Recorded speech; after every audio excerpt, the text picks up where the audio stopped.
Era uma vez um rei, moço e valente, senhor de um reino abundante, em cidades e seares, que partira a batalhar por terras distantes, deixando solitária e triste a sua rainha e um filhinho, que ainda vivia no seu berço, dentro das suas faixas. A lua cheia, que o vira marchar, levando no seu sonho de conquista e de fama, começava a minguar, quando um dos seus cavaleiros apareceu, com as armas rotas, negro do sangue seco e do pó dos caminhos, trazendo a amarga nova de uma batalha perdida e da morte do rei, despassado por 7 lanças entre a flor da sua nobreza, à beira de um grande rio. A rainha chorou magnificamente o rei, chorou ainda desoladamente o esposo, que era formoso e alegre, mas sobretudo chorou ansiosamente o pai, que assim deixava o filhinho desamparado, no meio de tantos inimigos da sua frágil vida e do reino que seria seu, sem um braço que o defendesse, forte pela força e forte pelo amor. Desses inimigos, o mais temeroso era o seu tio, irmão bastardo do rei, homem despravado e bravio, consumido de cobiças grosseiras, desejando só a realeza por causa dos seus tesouros, e que havia anos vivia num castelo sobre os montes, com uma horda de rebeldes, à maneira de um lobo que, de atalaia no seu fojo, espera a presa. Ai, a presa agora era aquela criancinha, rei da mamã, senhor de tantas províncias, e que dormia no seu berço, com o seu guizo de ouro fechado na mão. Ao lado dele, outro menino dormia noutro berço. Era um escravinho, filho da bela e robusta escrava que amamentava o príncipe. Ambos tinham nascido na mesma noite de verão. O mesmo seio os criara.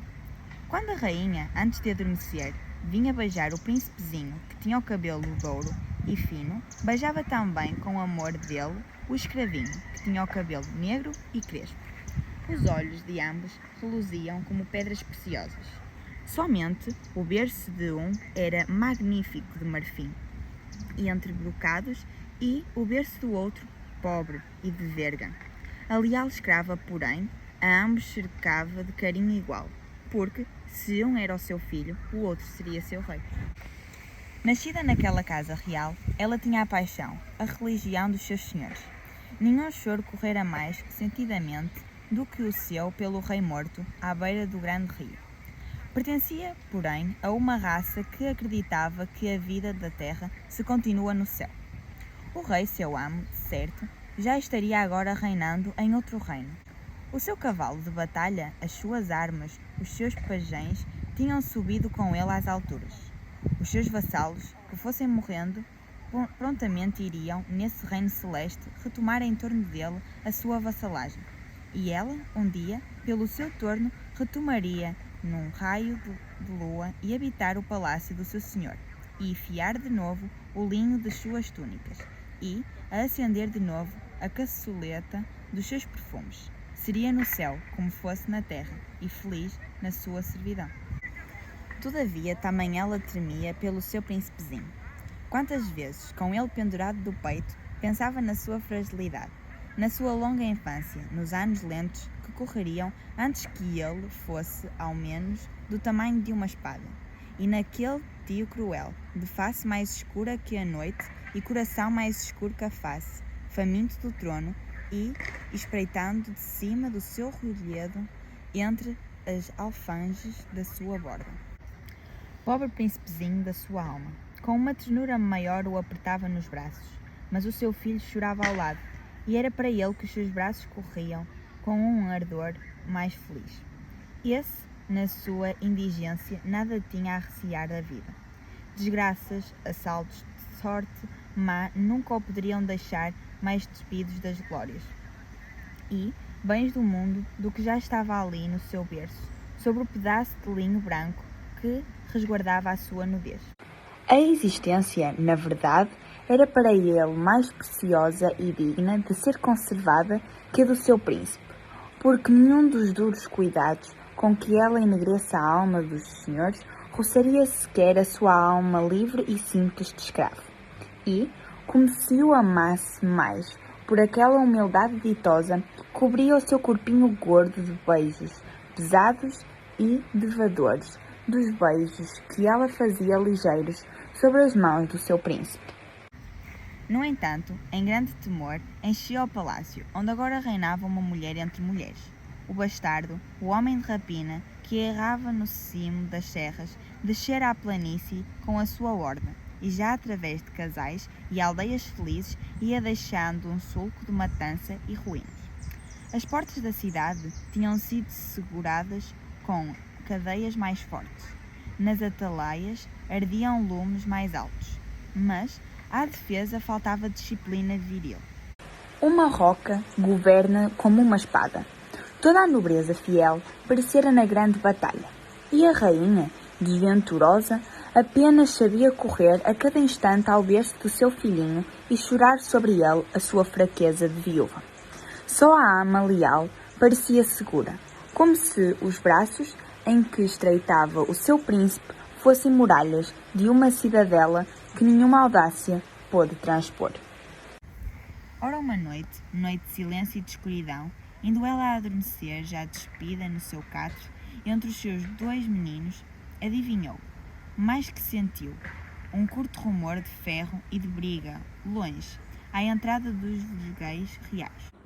Embrulhada à pressa num pano, atirando os cabelos para trás, escutou ansiosamente. Na terra areada, entre os jasmineiros, corriam passos pesados e rudes. Depois um gemido, um corpo tombando molemente, sobre lajes como um fardo. Descerrou violentamente a cortina, e além, ao fundo da galeria, avistou homens. Um clarão de lanternas, brilhos de armas. Num relance, tudo compreendeu. O palácio surpreendido, o bastardo cruel vindo roubar, matar o seu príncipe.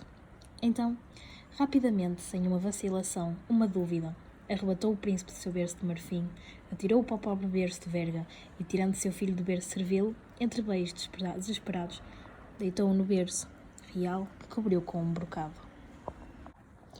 Bruscamente, um homem enorme, de face flamejante, com um manto negro sobre a cota de malha, surgiu à porta da câmara, entre outros, que erguiam lanternas. Olhou, correu o berço de marfim, onde os brocados luziam.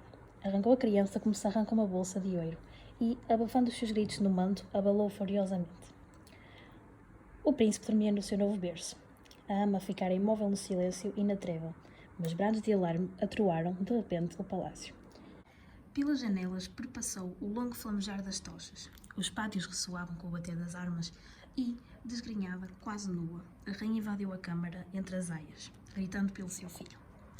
Ao avistar o berço de marfim com as roupas desmanchadas, vazio, caiu sobre as lajes no choro despedaçado. Então, calada, muito lenta, muito pálida, a ama descobriu o pobre berço de verga. O príncipe lá estava quieto, adormecido, num sonho que o fazia sorrir, e iluminava toda a face entre os seus cabelos de ouro. A mãe caiu sobre o berço com um suspiro, como cai um corpo morto. E nesse instante, um novo clamor abalou a galeria de mármore. Era o capitão das guardas, a sua gente fiel. Nos seus clamores havia, porém, mais tristeza que triunfo. O bastardo morrera. Colhido ao fugir entre o palácio e a cidadela, esmagado pela forte legião de archeiros, sucumbira, ele e 20 da sua horda. O seu corpo lá ficara, com flechas no flanco, numa poça de sangue. Mas, dor sem nome. O corpozinho tenro do príncipe lá ficara também envolto num manto, já frio, roxo, ainda das mãos ferozes, que o tinha esganado. Assim, tumultuosamente, lançavam a nova cruel. Os homens de armas, quando a rainha, deslumbrada, com lágrimas entre rios, ergueu nos braços para lhe mostrar o príncipe que despertava. Foi um espanto, uma aclamação. Quem o salvara? Quem? Lá estava junto do berço de marfim vazio, muda e hirta. Aquela que o salvara, serva, sublimemente leal. Fora ela que, para conservar a vida ao seu príncipe, mandara à morte o seu filho. Então, só então a mãe ditosa, emergindo da sua alegria estática, abraçou apaixonadamente a mãe dolorosa e a beijou e lhe chamou irmã do seu coração. E de entre aquela multidão que se apertava na galeria, veio uma nova, ardente aclamação, com súplicas de que fosse recompensada magnificamente a serva admirável que salvara o rei e o reino.